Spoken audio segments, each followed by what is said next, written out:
Capítulo 6. A oração de um discípulo. Crianças geralmente chamam por seus pais quando querem alguma coisa. Mãe mesmo sem comentários. Eu nunca contei quantas vezes por dia meus filhos clamam pelo apartamento: Mãe! Ô mãe! Se minha esposa ganhasse R$ 1 a cada invocação, nós já teríamos viajado para a Disney ou comprado uma lanchonete. Crianças, no entanto, são assim. A gente entende. O que a gente não entende nem aceita muito bem é aquele amigo ou amiga que só chama quando precisa de algum favor. Já dá até um mal-estar quando pipoca mensagem no WhatsApp. Muitas vezes somos assim com Deus. Nossa relação com Ele é pautada quase que exclusivamente por orações pedindo alguma coisa. Geralmente, associamos o poder da oração às mudanças que ela causa na nossa realidade e ao mover de Deus a nosso favor. Pensada assim, ela é só um meio para eu obter aquilo que eu quero ou preciso. Oração passa a ser encantamentos ou palavras mágicas ditas a um gênio da lâmpada.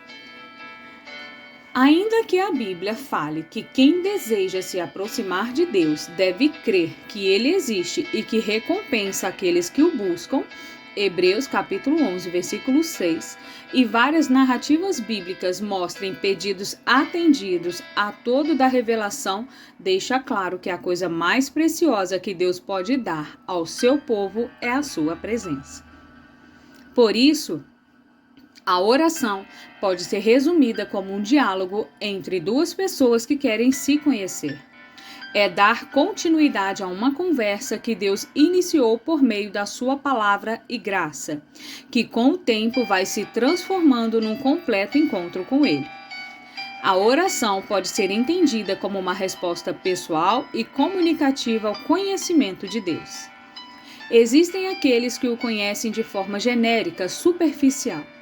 De fato, para esses, ele é o nome que surge na boca quando o calo aperta. É o gênio da lâmpada e aquele que abençoa. A relação é pautada pela bênção e proteção, ou nas palavras de Keller, é um instinto humano de pedir ajuda com base num senso muito geral e desfocado de Deus. No entanto, existem aqueles que nasceram de novo e oram por meio do Espírito Santo.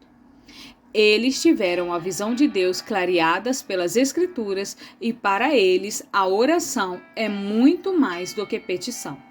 É rendição à soberana vontade de Deus. Afinal, o ouvir precede o pedir. Isso é, se as nossas orações são respostas ao que o Senhor falou em sua palavra, os nossos pedidos se tornam secundários. Repito, secundários, não desnecessários.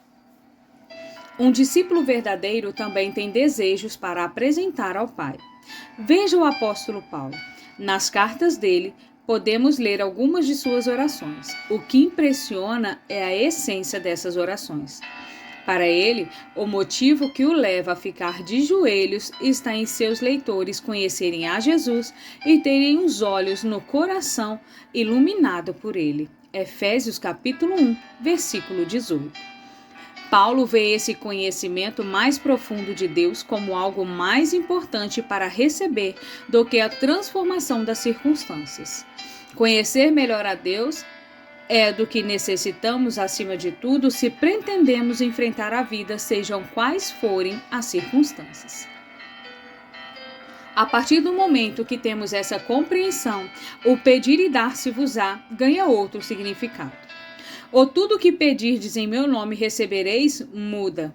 A prioridade da nossa oração passa a ser o próprio Deus, não a realização dos nossos sonhos. Pedir em nome de Jesus também significa pedir o que Jesus pediria. E eu não irei escrever um tratado sobre oração. Falta espaço, competência e experiência para isso. Porém, quero elencar aqui alguns princípios fundamentais para a nossa vida de oração, a partir do que Jesus nos ensinou na oração do Pai Nosso.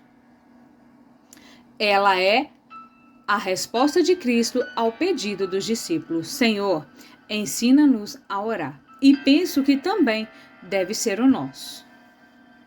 Pedir em nome de Jesus também significa pedir o que Jesus pediria. Jesus nos deu esse modelo de oração para guiar as nossas palavras e nossos afetos. É fato que não sabemos orar como convém. Sem guia, percorreremos os caminhos do egoísmo, como Tiago já nos alertou. E quando pedem, não recebem, pois seus motivos são errados. Pedem apenas o que lhes dará prazer. Tiago, capítulo 4, versículo 3. Para Tiago, a oração nasce dos desejos, mas, uma vez que nossos desejos encontram-se confusos e desordenados, as orações também acabam sendo frutos dessa desordem. Ele afirma que oramos, mas não temos nada porque nossas orações e súplicas nascem de nossas vaidades. Precisamos de uma oração mestra, de um guia nessa vida de relacionamento com Deus. Se usarmos a sequência e os temas apresentados no Pai Nosso, teremos uma reordenação dos nossos desejos e afetos, como John Wesley ensinou. O objetivo da sua oração não era informar Deus como se ele não soubesse o que você quer. A oração é para você se informar. É para pensar no sentido dos seus desejos mais profundos. Aliás, nossas orações são um verdadeiro teste de nossos desejos. Nada que merece ter um lugar em nossos desejos deixa de merecer um lugar em nossas orações. Aquilo pelo qual não podemos orar, também não deveríamos desejar. Jesus ensina a orar. Portanto, orem da seguinte forma: Pai nosso, que estás no céu, santificado seja o teu nome. Venha o teu reino, seja feita a tua vontade, assim na terra como no céu. Dá-nos hoje o pão para este dia e perdoa as nossas dívidas, assim como perdoamos aos nossos devedores. E não nos deixes cair em tentação, mas livra-nos do mal. Pois teu é o reino, o poder e a glória para sempre. Amém. Mateus capítulo 6, dos versículos 9 a 13. Antes de qualquer coisa, é preciso deixar bem claro que essa oração pertence a todo o povo de Deus. Se você nasceu no catolicismo, talvez tenha até lido a oração no ritmo que fazia ou faz nas missas. Se nasceu evangélico, dependendo da vertente, pode ter a tendência em pensar que repetir essa oração é coisa de católico. Mas não, essa oração é de todos os que creem e pode ser repetida desde que com consciência do que se repete. Aliás, sobre repetições, eu me lembrei de um acontecimento. Certa vez, numa conferência fiel para pastores e líderes, 2 amigos estavam olhando o material de orações dos puritanos. À época, zoei dizendo que achavam um absurdo comprar um livro com orações de outras pessoas. Afinal, onde está a intimidade e a espontaneidade do falar com Deus? O tempo passou. Um dia, durante o culto, um pastor pediu que repetíssemos a oração dele. A minha mente se abriu na hora. Porque não achava estranho repetir uma oração genérica de um pregador, mas tirava sarro de quem lia e tomava para si orações de pessoas piedosas do passado. Comecei, então, a lembrar-me das vezes que já havia usado os salmos como oração ou até mesmo letras de canções. Desde então, não vejo problemas em irmãos que consciente e intencionalmente usam livros de orações para seus momentos com Deus, ou aqueles que se apoiam nas palavras do Pai Nosso.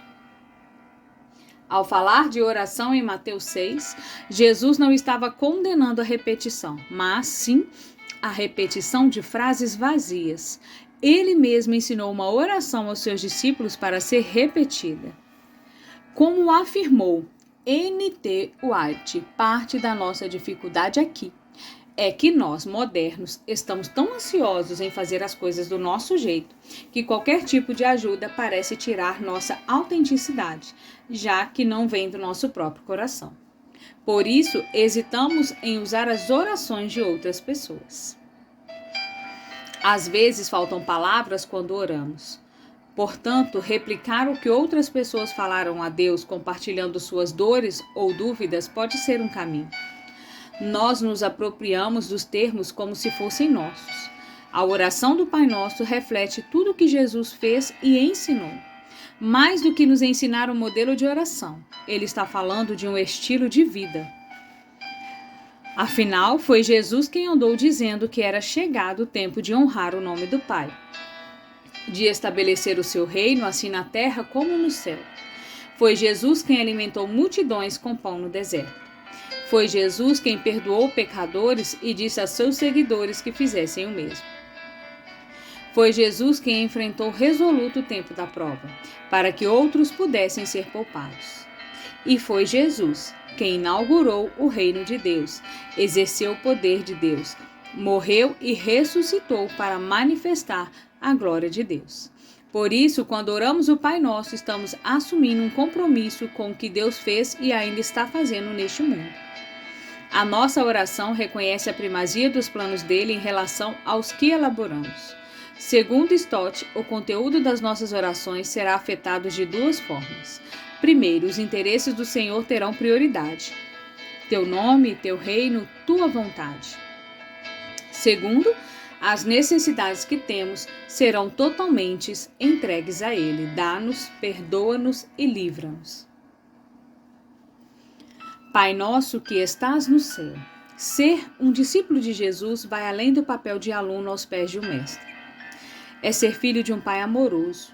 Cristo veio ampliar a família de Deus, antes restrita aos fiéis da nação de Israel e desde então estendida a todos que nele creem. João capítulo 1, versículo 12. Jesus também abriu caminho para a intimidade com o Pai, visto que ninguém antes na história bíblica teve a ousadia de falar com Deus de forma tão familiar. Como uma criança fala a seu pai, com simplicidade, intimidade, sem temor. Portanto, não há dúvida alguma de que a palavra Abba, utilizada por Jesus para dirigir-se a Deus, revela o próprio fundamento de sua comunhão com Ele. As palavras de Jesus expressam simplesmente uma experiência cotidiana. Só um pai e um filho é que se conhecem mutuamente. Em Gálatas capítulo 4, versículo 6, Paulo afirma que o Espírito foi enviado aos nossos corações e ele clama Abba Pai. Portanto, somos autorizados a chamar Deus de Papai, pois também somos filhos e mais, segundo o pensador cristão J. Packer. Se quiser julgar até que ponto uma pessoa entendeu o que é cristianismo, descubra que valor ela dará ao fato de ser filho de Deus e a ter Deus como seu Pai. Pois este pensamento não dominar e controlar toda a sua atitude perante a vida, isso quer dizer que não entendeu bem o cristianismo. E o Pai é nosso, e quem chama Deus de Pai não foge da comunhão. O aspecto comunitário da vida de fé é latente nessa oração. Por mais que eu precise ter o meu secreto com Deus, não posso me ausentar da comunidade, da intercessão e da oração com os irmãos. É tudo nosso, a santidade, o clamor, o pão, o perdão, o livramento e o reino. As nossas orações precisam ter a intimidade suficiente para chamar Deus de Pai, mas a submissão consciente para pedir que a vontade dele seja feita. É importante frisar que toda essa intimidade disponível a nós, por meio de Cristo, possui limites, como já mostrado no caminho sobre sermos escravos de Deus. Ele é o nosso Pai e está no céu, e não podemos perder a dimensão da soberania e transcendência de Deus. As nossas orações precisam ter a intimidade suficiente para chamar Deus de Pai, mas a submissão consciente para pedir que a vontade dele seja feita. Santificado seja o teu nome. Como entender essa petição? Como santificar um nome que já é santo? Lutero respondeu o seguinte: para ser o mais claro possível, a resposta é: quando tanto nossa doutrina quanto nossa vida estão fundamentadas em Deus e são cristãs.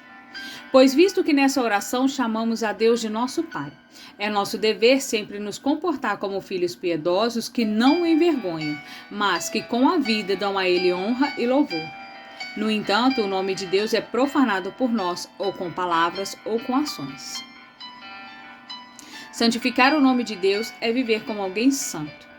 Isso, é claro, não significa ser sem defeito ou não pecar mais, mas sim abandonar os maus caminhos sempre que neles trilharmos. Significa que o nome de Deus não pode estar envolvido em falcatruas ou enganos. Esse pedido remete ao mesmo princípio do mandamento para não tomarmos o nome do Senhor em vão. Êxodo capítulo 20, versículo 7. Somos convocados a viver como aqueles que refletem o caráter dele. Afinal, o nome de Deus não é uma simples combinação das letras D, E, U e S. O nome representa a pessoa que o usa, o seu caráter e a sua atividade. Portanto, o nome de Deus é o próprio Deus, como ele é em si mesmo e se tem revelado. Ao orarmos, santificado seja o teu nome, estamos pedindo a Deus que nos torne santos, que ele haja em nós com seu poder purificador e que sua igreja o glorifique na terra. Também estamos clamando para que o próprio Senhor santifique o seu nome, independentemente de nós. Venha o teu reino, seja feita a tua vontade, assim na terra como no céu. Do mesmo modo como Deus já é santo e mesmo assim orienta que santifiquemos o seu nome por meio do nosso testemunho, ele também é rei. Mas devemos manifestar esse reino por meio da nossa vida e pedir que venha de forma completa e plena, como afirmou Stott. Orar que o seu reino venha é orar que ele cresça à medida que as pessoas se submetem a Jesus através do testemunho da igreja. E que logo ele seja consumado com a volta de Jesus em glória para assumir o seu poder e o seu reino. Quando pessoas começam a se submeter ao reino de Deus e passam a viver como súditas deles, a vontade de Deus é feita. É só a vontade dele que importa, por isso o nosso testemunho é tão importante. Ele mostra que o novo já veio e que o futuro glorioso de Deus nos atingiu por meio do Evangelho de Jesus. A partir de Cristo, fomos encontrados pelo céu. Deus está entre nós. Uma nova realidade se tornou possível dentro desta realidade caída. Contudo, se somos conclamados a continuar rogando, venha o teu reino e seja feita a tua vontade, é porque tem mais para acontecer, como podemos ver no Apocalipse. Deus virá de uma vez por todas para acabar com o mal e fazer um novo mundo. Enquanto ele não volta, continuamos aqui, realizando sua vontade. Nessa direção, Kerson comentou: se o anseio profundo do meu coração é que a vontade de Deus seja feita, então ao fazer essa oração, também estou pretendendo que com a ajuda e graça de Deus, vou fazer a vontade dele até onde eu a conheça. E eu conheço a vontade dele lendo as Escrituras. As primeiras 3 petições do Pai Nosso focam na glória de Deus, em seu reino e em sua vontade. Como disse no início desse capítulo, usar essa estrutura na nossa oração nos faz entender as prioridades do Senhor e qual deve ser a nossa. Contudo, as necessidades não são deixadas de lado como se ele não se importasse conosco. Stott complementa: tendo expressado nossa ardente preocupação com a sua glória, expressamos agora nossa humilde dependência da sua graça. Quando compreendemos verdadeiramente que o Deus a quem oramos é o Pai Celeste e o Grande Rei, colocamos nossas necessidades pessoais em lugar secundário e subsidiário, sem contudo eliminá-las. Dá-nos hoje o pão para este dia. No tempo de Jesus, a maioria dos trabalhadores recebia por dia de trabalho e ganhava tão pouco que o dinheiro só dava para as necessidades básicas e diárias. Outro agravante era a possibilidade da perda da colheita, o que, numa economia agrária, é um verdadeiro desastre. Sendo assim, quando um discípulo do primeiro século fazia essa oração, estava clamando pelo básico da sua sobrevivência. Provavelmente a condição na maioria dos meus leitores não é descrita assim. Entretanto, o princípio da petição permanece. O pão representa o essencial para a vida, aquilo de que realmente precisamos. Ao orarmos e meditarmos nessa petição, quem sabe nos daremos conta dos excessos da nossa cultura ocidental e da nossa própria vida. Quem sabe até venhamos a nos sentir tolos pedindo pelo pão de cada dia com a despensa cheia e o pão coberto de Nutella no café da manhã. Obviamente, Deus não é contra a prosperidade financeira, mas a Bíblia sempre exortou sobre os perigos das riquezas. E muitas vezes as nossas orações revelam um coração desejoso por riquezas e confortos deste mundo.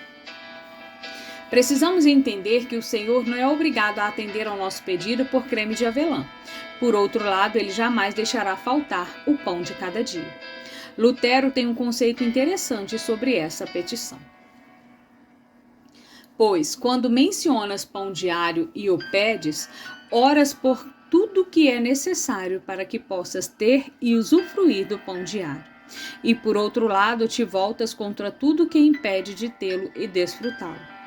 Portanto, precisas deixar teus pensamentos vaguear e te voltar para muitas coisas que não só para o forno ou saco de farinha.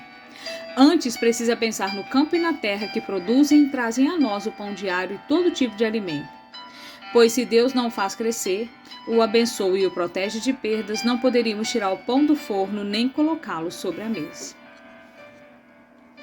Ao explicar esse trecho da oração, o reformador inclui todos os processos que cercam a nossa vida e garantem paz e tranquilidade, pois onde existe guerra, existe a chance da carência do pão, do básico. Por isso, para Lutero, a nossa oração contém intercessão pelos nossos vizinhos, mas também pelos governantes. Em 2020, vivemos o início de uma pandemia que levou muitos irmãos e irmãs a ficarem sem o pão diário. Vimos como foi essencial a disponibilização de benefícios sociais, como o auxílio emergencial, e também a ação de igrejas e outros grupos no combate à fome. Ficou evidente que podemos viver sem alguns luxos e que na hora do aperto precisamos mesmo é do pão de cada dia. Destaco ainda 2 pontos interessantes desse pedido. Primeiro, ele evoca dependência. Devemos pedir pelo pão diário, pois Deus é aquele que supre as nossas carências. Segundo, ele pede constância, visto que precisamos do básico todos os dias. Dependência e constância são 2 marcas da vida de oração de um discípulo. Aqui preciso citar Provérbios 30, do versículo 8 a 9. Não me des nem a pobreza, nem a riqueza. Dá-me o pão que me for necessário, para não acontecer que, estando eu farto, te negue e diga quem é o Senhor, ou que, empobrecido, venha a furtar e profane o nome de Deus. E perdoa as nossas dívidas, assim como perdoamos aos nossos devedores. É incrível como a oração do Pai Nosso nos empurra para a fraternidade. Pedimos pelo pão da comunidade, o pão nosso, e devemos perdoar as dívidas ou ofensas daqueles que vivem ao nosso redor. Somos a comunidade dos perdoados que por isso perdoa. Esse tópico da oração é tão importante que depois de ensinar a oração modelo, Jesus volta ao tema nos versos 14 e 15 do mesmo capítulo. Seu Pai Celestial os perdoará se perdoarem aqueles que pecam contra vocês. Mas, se vocês se recusarem a perdoar os outros, seu Pai não perdoará os seus pecados. A parábola do credor incompassivo, em Mateus capítulo 18, do versículo 23 a 35, lança luz sobre como devemos entender essa parte da oração. Em linhas gerais, quer dizer que alguém que foi ou está sendo perdoado por Deus demonstra um comportamento semelhante ao do Pai. E o Pai sempre perdoa os que pedem perdão. E não nos deixe cair em tentação, mas livra-nos do mal. Assim como dependemos de Deus para o básico do nosso sustento físico, também dele dependemos para o sustento espiritual. A nossa inclinação natural são as obras da carne, Gálatas capítulo 5, e somente com auxílio divino conseguimos resistir às tentações. Jesus nos exortou a vigiar e a orar para não ceder às dificuldades, Mateus capítulo 26, versículo 41. Pois sabe da nossa fraqueza moral e da existência do mal no mundo. Com esse pedido, estamos dizendo, Pai, não nos deixe numa situação em que possamos pecar contra o Senhor e contra os nossos irmãos. Não nos coloque em uma posição na qual poderemos ceder pela pressão. E Deus, que o mal diário, Mateus capítulo 6, versículo 34, não nos afaste da sua vontade e que o seu reino se estabeleça plenamente a fim de que o mal deixe de existir. Quanto mais cedo entendermos que o cristianismo é um campo de batalha e não um parque de diversões, mais consciência da importância desse pedido teremos. Lutero alertou: o diabo pode, neste exato momento, atirar uma flecha ao meu coração, a ponto de que eu só consiga resistir com muito esforço, pois ele é um inimigo que nunca desiste nem se cansa. Assim que quando uma tentação acaba, sempre surgem outras diferentes e novas. Amado Pai, tu me ordenaste orar. Não permitas que eu te abandone por causa das tentações. Pois teu é o reino, o poder e a glória para sempre. Amém. Milena, minha filha, aprendeu muito cedo a orar o Pai Nosso. Com o passar dos anos, o desafio é ensiná-la sobre a profundidade de cada uma das petições que formam essa oração. É fazê-la compreender o estilo de vida que essa oração comunica. Se eu falhar em ensiná-la, ela estará dia após dia jogando suas palavras ao vento e usando vãs repetições.